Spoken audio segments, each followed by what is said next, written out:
হতাশা মাদক দিয়ে দূর হয় না। হতাশা দূর হবে, বলে দিব, তিনটা জিনিস, মাত্র তিনটা। কয়টা ভাই? এক, 5 ওয়াক্ত নামাজ। এক কি? নামাজে আপনি অজু করে সেজদা দেন, ইনশাল্লাহ আপনার মনে প্রশান্তি না আসলে আমাকে এসে বলেন যে আসে না। চোখের পানি, মনের আবেগ যা আছে আপনার ভিতরে, কষ্ট, দুঃখ, যন্ত্রণা, সব আল্লাহকে ঢেলে দিবেন ইনশাল্লাহ। নিজের আবেগ ধরে রাখবেন এখানে, আপনি আল্লাহর জন্য ঢেলে দিবেন।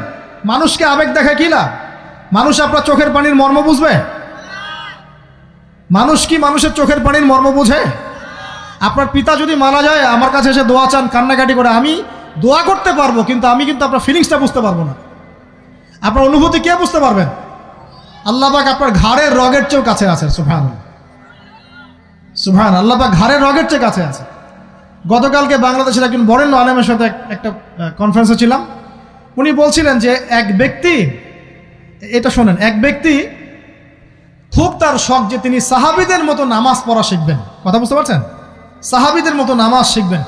তো একজন বরেণ্য আলেমের কাছে এসেছেন, এসে বলছেন যে আমাকে সাহাবীদের মতো নামাজ শিখিয়ে দেন। তখন সেই আলেম আরেকজন আলেমের সন্ধান দিয়েছেন, যে তুমি তার কাছে যাও, তিনি শেখাবেন।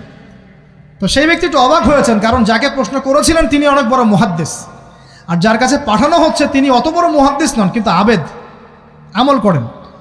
তাকে গিয়ে বলছেন উনি আমাকে পাঠিয়েছেন সাহাবীওয়ালা নামাজ শিখিয়ে দেন। তখন তিনি বলছেন ঠিক আছে, সুন্দর করে অজু করে আসো, সুন্দর করে অজু করে আসো। অজু করার সময় খালি খেয়াল রাখবা যে আমি অজু করছি শুধু আল্লাহর সন্তুষ্টির জন্য। কি খেয়াল রাখবেন? অজু করছি শুধু আল্লাহকে রাজি খুশি করার জন্য অজু করছে, আর কোনো উদ্দেশ্য নাই আমার। অজু করতে যাচ্ছে, তিনি আবার বলছেন দাঁড়াও, শুধু আল্লাহকে রাজি খুশি করার জন্য অজু করো।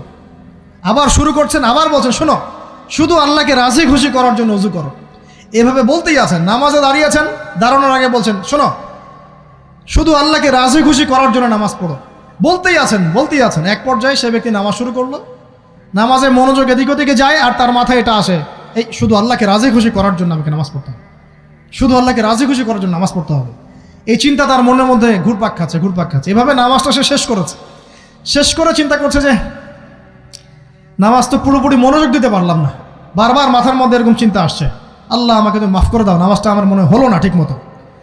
তখন সে ফিরে এসে তার সে ওস্তাদকে বলছেন আমার তো নামাজ এরকম করে পড়লাম, কিন্তু শেষমেশ মনে হলো যে নামাজটা হয়তো কবুল হয় নাই, আল্লাহর কাছে খুব মাফ চাইলাম, আল্লাহ আমাকে মাফ করে দাও, নামাজটা মনে হলো না। তখন সেই যে প্রথম ব্যক্তি যিনি পাঠিয়েছেন তিনি বলছেন এটাই হলো সাহাবীওয়ালা নামাজ। তারা আল্লাহকে রাজি খুশি করার জন্য নামাজ পড়তেন, নামাজ শেষ করে আল্লাহর কাছে ইস্তেগফার করতেন, আল্লাহ কিছুই হলো না, কিছুই হলো না। আমার কথা কি বুঝতে পারছেন? অতএব আল্লাহকে রাজি খুশি করার জন্যে আপনি আপনার আবেগ, আপনার ইবাদত সব ঢেলে দিবেন ইনশাআল্লাহ। অন্য কারো কাছে কিছু পাওয়ার আশা করব। আমাকে আল্লাহ পাঠিয়েছেন দুনিয়াতে নামাজ পড়তে, রোজা রাখতে, দিনের প্রচার করতে, দিনের জ্ঞান অর্জন করতে, এই তো। তা আমি একজন মেয়ের জন্য জীবন নষ্ট করে দিব কেন? আমি তাহলে আল্লাহর কাছে কি মুখ দেখাবো, আর নবীর কাছে কি মুখ দেখাবো? ওখানে গিয়ে বলবো আল্লাহ আমি আমার অমুক প্রেমিকার জন্য আশেক হয়ে একদম জীবন দিয়ে দিয়েছি, আত্মহত্যা করেছি। গেছে ভাই, যাইতে দেন। যে ব্যক্তি আপনার অবস্থানকে মূল্যায়ন করে নাই সে আপনার যোগ্য ছিল না। এখন আপনি কি করবেন? নিজের অবস্থান উন্নত করেন, আপনার পিছনে লাইন ধরে ঘুরবে ইনশাআল্লাহ। এটাই বাস্তবতা। দুনিয়া খুব খারাপ জিনিস। মানুষের অবস্থানকে মূল্যায়ন করে, মানুষের অবস্থানকেই মূল্যায়ন করে, কিন্তু আল্লাহ রাব্বুল আলামিন আপনাকে সর্বাবস্থায় ভালোবাসেন। আলহামদুলিল্লাহ। এই যে আমরা এখন অনেক পাপ করছি না, আল্লাহ কি আমাদেরকে আযাব দিয়ে ধ্বংস করে দিয়েছেন? আল্লাহ পাক এখনো আমাদেরকে ভালোবাসেন, রহম করেন, আল্লাহ পাক অপেক্ষা করছেন কখন তওবা করবে, আমি তওবা কবুল করব। এই কখন আমার বান্দা খালি একবার বলে আস্তাগফিরুল্লাহ, আল্লাহ পাক সাথে সাথে মাফ করে দেবেন ইনশাআল্লাহ। আর সেই আল্লাহকে ভুলে আপনি কার পিছনে ছুটছেন? আমরা কিন্তু নিয়াত করতে পারি ভাই যে আমরা যারা ওয়াজ শুনলাম জীবনে কোনোদিন সিগারেটে হাত দিব না ইনশাআল্লাহ। রাজি আছি ভাই? অন্য বড় বড় জিনিস তো বহুত দূরের কথা। আচ্ছা, অনেকে রাজি হয় নাই কেন? আপনারা কি অলরেডি আসক্ত? আমি অনেক ভাইকে দেখেছি মাশাআল্লাহ ইফতার খুলেই একদম বেনসন টানা শুরু করে। হ্যাঁ, এটা যে হারাম আপনাদের কেউ ওয়াজ করে শোনায় নাই? এটাকে কি মনে করেন আপনারা, হারাম না হালাল? কেউ বলেছে মাকরু, নাকি মাকরু ফতোয়া দিয়েছে? মাকরুহ শব্দের অর্থ জানেন আপনি? মাকরুহ শব্দের অর্থ কি একটু শোনেন। সূরা বনী ইসরাঈল খুলবেন। কোন সূরা? সূরা বনী ইসরাঈল আল্লাহ পাক বলছেন, আমি বনু ইসরাঈলকে এই কাজগুলো করতে নিষেধ করেছিলাম। কোন কোন কাজ? জেনা করো না, জেনার ধার কাছে যেও না, এতিমের মাল আত্মসাৎ করো না, শিরিক করো না ইত্যাদি। যারা আলেম আছেন তারা আমার কথা বুঝবেন। এই কাজগুলোর পরে আল্লাহ পাক বলছেন যে এই প্রত্যেকটা কাজ আল্লাহর কাছে মাকরুহ, অপছন্দের। কিসের? অপছন্দ। আর এটাকে আপনি সহজ মনে করছেন? নিয়াত করি আল্লাহ পাকের সন্তুষ্টির জন্য আমরা কোনোদিনও মাদকের সাথে সম্পৃক্ত হব না ইনশাআল্লাহ। আর বিশ্বাস করেন, শুধুমাত্র মাদকদ্রব্য নিয়ন্ত্রণ অধিদপ্তর এই আইন কানুন এগুলো দিয়ে, জরিমানা দিয়ে মানুষকে মাদক ছাড়ানো যাচ্ছে না, যাবে না। কেন যাবে না এটা আপনারা খুব ভালো করেই জানেন, আমি বলতে চাচ্ছি না। অনেক সময় মাদক বিরোধী কনসার্ট করে মানুষ, মাদক বিরোধী কনসার্টে ওঠার আগে এক বোতল ডাইল খেয়ে আসে আগে। এগুলো কি বাস্তব কথা বলছি না অবাস্তব কথা বলছি? আমাদের যুবক ভাইরা কোশ্চিনকালেও মাদকের ধার কাছে যাবেন না ইনশাআল্লাহ। একটা হাদিস খালি মনে রাখেন, এই হাদিসটা মনে রাখেন। নবী সাল্লাল্লাহু আলাইহি ওয়াসাল্লাম বলেছেন, কেউ যদি মাদকদ্রব্য সেবন করে তার 40 দিনের নামাজ কবুল হবে না। সিগারেট একটা খেয়েছি, 40 দিন নামাজ নাই। এরপর যদি সে তওবা করে আল্লাহ মাফ করে দিবে। আবার যদি মাদক খায় আবার 40 দিন কবুল হবে না। যদি আবার তওবা করে আল্লাহ মাফ করে দিবেন। আবারও যদি খায় আবারও 40 দিন কবুল হবে না। আবারও তওবা করলে আল্লাহ আবার মাফ করে দিবেন। চতুর্থবার সে যদি মাদক খায়, আল্লাহ রসুল সাল্লাল্লাহু আলাইহি ওয়াসাল্লাম বলছেন, আল্লাহ পাক কিয়ামতের মাঠে তাকে তিনাতুল খাবাল পান করাবেন। কি পান করাবেন? তিনাতুল খাবাল। সাহাবীরা বললেন, ইয়া রাসূলুল্লাহ, এটা কি তিনাতুল খাবাল? কি? নবী সাল্লাল্লাহু আলাইহি ওয়াসাল্লাম বলছেন, এটা হচ্ছে জাহান্নামীদেরকে আযাব দেওয়ার পর তাদের রক্ত মাংসের যে পুঁজ বের হবে, এই যে ড্রিঙ্কস, জাহান্নামের হার্ড ড্রিঙ্কস, এই ড্রিঙ্কসের নাম হলো তিনাতুল খাবাল। আল্লাহ পাক আমাদের সবাইকে মাদক থেকে বাঁচিয়ে রাখে। আমল হচ্ছে কোরআন তেলাওয়াত। যে ব্যক্তি কোরআন তেলাওয়াত করতে পারে নিয়মিত, তার মনের মধ্যে এই হতাশা, এই ভীরুতা, এই কাপুরুষতা কিচ্ছু আসবে না ইনশাআল্লাহ। আমি গ্যারান্টি দিচ্ছি আপনাকে, হতাশা আসবেই না আপনার মনে যদি আপনি কোরআন বুঝতে পারেন। কোরআনের একটা আয়াত নিয়ে কোনো সময় দেখা যায় 2-3 ঘন্টা সময় পার হয়ে যাচ্ছে, আয়াতটা ছেড়ে সামনে যেতে পারছি না। কোরআনের ভিতরে ঢুকলে আপনি দুনিয়ায় ভুলে যাবেন কি হচ্ছে আশপাশে।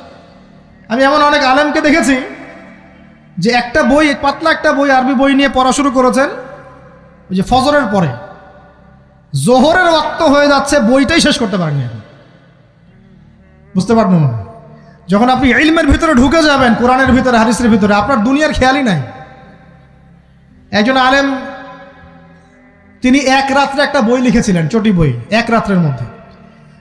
বলা হচ্ছে, তার সম্পর্কে বলা হচ্ছে যে রাতের খাবার তাকে দেয়া হয়েছে যে আপনি এটা খেয়ে নেন।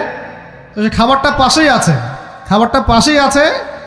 খাবারটা খাবো, এটা লিখে খাবারটা খাবো, এরকম তার চিন্তা ছিল। ফজর হয়ে গেছে, বই লেখাও শেষ, খাবার এই অবস্থায় পড়ে আছে, ডুবে গেছেন ভিতরে, খাওয়ার মাথায় তার খেয়াল নাই। এরকম হয়। একজন মনীষী, বিখ্যাত মনীষী, রিয়াদুস সালেহীন কিতাবের রাইটার, সংকলক আল্লামা নববী রাহিমাহুল্লাহ, এরকম সারা রাত চলে গেছে, পাশের 2টা খেজুর, ওই 2টা খেজুর খাওয়ারই সময় পান। হাদিস নিয়ে গবেষণা করতে রাত পার হয়ে গেছে। আমি বলতে চাচ্ছি, যখন ইলমের ভিতরে, কোরআন হাদিসের ভিতরে ঢুকে যাবেন, আপনার দুনিয়ার খেয়াল আপনার চলে যাবে ইনশাআল্লাহ। এই টেনশন, হতাশা, এই সেই বাদ। তখনই আল্লাহ পাক আপনাকে তার পক্ষ থেকে রহমত দিবেন, বরকত দিবেন, আল্লাহ আপনার দুনিয়ার কাজগুলো করে দিবেন ইনশাআল্লাহ। তখন দেখবেন কেউ আপনার দুনিয়ার ওই কাজটা করে দিয়েছে, কেউ ওই কাজটা করে দিয়েছে, কেউ বাসায় খাবার পাঠিয়ে দিয়েছে, আল্লাহ পাকই এগুলো করাই দিবেন ইনশাআল্লাহ। তো প্রিয় ভাইরা, মাদকে যাবো না আল্লাহর কাছে আসবো? 2 নাম্বার কোরআন তেলাওয়াত, 3 নাম্বার আল্লাহর জিকির। 3 নাম্বার কি ভাই?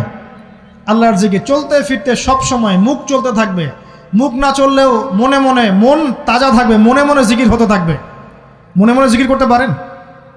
মুখ নড়বে না, কিন্তু মনে মনে আপনার একটা জিকির হতে থাকবে, সুবহানাল্লাহ ওয়া আলহামদুলিল্লাহ, লা ইলাহা ইল্লাল্লাহ, আল্লাহু আকবার। পারা যাবে? পারে। মানুষের মন কখনো চুপ করে থাকে না, কিন্তু মানুষের মন অলওয়েজ কিছু না কিছু চিন্তা করতে থাকে না, যতক্ষণ না ঘুমায় মানুষ। তো প্রিয় ভাইরা, বেশি বেশি জিকির করবো, সুবহানাল্লাহ, আলহামদুলিল্লাহ, লা ইলাহা ইল্লাল্লাহ, আল্লাহু আকবার, লা হাওলা ওয়ালা কুওয়াতা ইল্লা বিল্লাহ, এগুলো চলতে থাকবে। আল্লাহ পাক তৌফিক দান করুন, আমিন। আমরা আমাদের সমাজে যুবকদেরকে এরকম টিকটকে দেখছি, অনলাইনে আসক্ত দেখছি, জেনায় আসক্ত দেখছি, পর্নোগ্রাফিতে আসক্ত দেখছি। আমরা দেখছি আমাদের যুব সমাজকে মাদকে আসক্ত, কিশোর গ্যাংয়ে আসক্ত। এইগুলো কি আমাদের কাম্য ছিল ভাই? আমাদের কাম্য ছিল? এই অবস্থায় কি যুব সমাজ আল্লাহ পাকের দ্বীনের পতাকা হাতে নিয়ে আল্লাহর জমিনে দিন কায়েম করতে পারবে কি না একটু আমাকে উত্তর দেন দেখি। এখন এই অবস্থায় পারবে? অতএব অবস্থার উন্নতি করতে হবে কি না? উন্নতির জন্য রাজি আছি কিনা ইনশাআল্লাহ? আমরা চাই কি আল্লাহ পাকের দিনটা আল্লাহর জমিনে প্রতিষ্ঠা লাভ করুক, আল্লাহর দিন সবার ঘরে ঘরে পৌঁছে যাক, আল্লাহ পাকের দিনের যে সৌন্দর্য সবাই সেটাই, এই সৌরভটা সবাই পাক। আমরা চাই কি না? সমাজে শান্তি প্রতিষ্ঠা হোক, আবার সেই রাসূলের মতো যুগ চলে আসুক, আমরা চাই কি না? অতএব আমাদের সবাইকে যৌবনের এই প্রলোভনগুলো থেকে বেরিয়ে এসে আল্লাহ পাকের ইবাদতে আত্মনিয়োগ করতে হবে। আল্লাহ পাক আমাদের সবাইকে তৌফিক দান করুন, বলি আমিন। আমাদের সবাইকে আল্লাহ রাব্বুল আলামিন কুরআন এবং হাদিসের গভীর জ্ঞান অর্জন করার তৌফিক দান করুন, বেশি থেকে বেশি ইবাদত করার তৌফিক দান করুন। আল্লাহ পাক সবাইকে হারাম সমস্ত রিজিক থেকে বাঁচিয়ে রাখুন, জেনা, ব্যভিচার এবং নারীর ফিতনা, মাদক থেকে আল্লাহ বাঁচিয়ে রাখুন। আল্লাহ পাক আমাদের সবাইকে হালাল রিজিক, হালাল সম্পর্ক যথেষ্ট করে দিন। আল্লাহ পাক আমাদের সবাইকে যেন দিনের দাওয়াতের মেহনত করার তৌফিক দান করেন এবং আলেম ওলামার সাথে পরামর্শ করে দিন শেখার এবং বোঝার তৌফিক দান করেন। যুবতী দিনী বোনদের জন্য, এখানে বোনরা আছেন না? আছেন কি না? দিনী বোনরা আছেন? একটা নসিহত দিনী বোনদের জন্য আমি একটা নসিহত করতে চাচ্ছি, একটা নসিহত। আমার এই একটা নসিহত একটু মন দিয়ে শুনুন প্রিয় দিনী বোন।